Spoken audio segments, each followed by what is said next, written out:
Hello and welcome my friend, and then I am planning to give you information that how you can check and add brake fluid to Toyota Corolla car and Toyota Corolla hybrid car.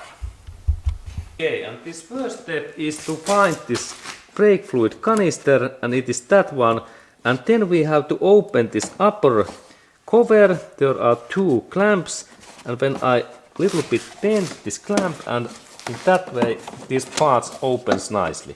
And this is important that we can see this cap hat in here, and then we can open this cap hat. Okay, and now when this cover is free, I can open this cap hat so that I rotate that area in this way. There is brake fluid, this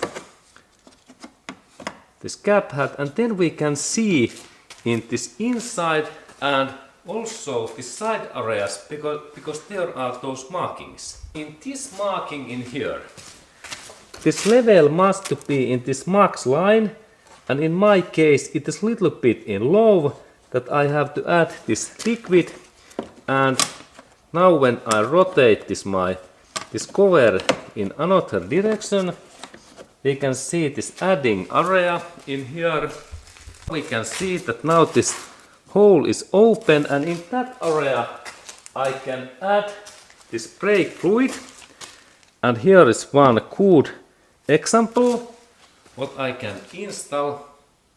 I really need to add in there this brake and clutch fluid, and .4 level is good what we install in there in this my brake fluid canister.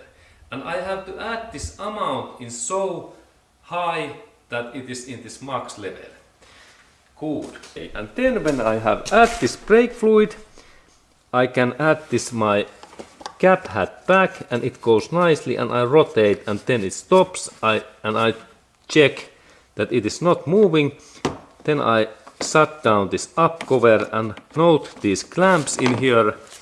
This is important part, that we install these clamps in these holes in here, in that way. Firstly in little bit up phase, and then when these parts are in this position, then hit. Well done. And now this brake fluid inspection and add is ready. And please do this service annually, every year.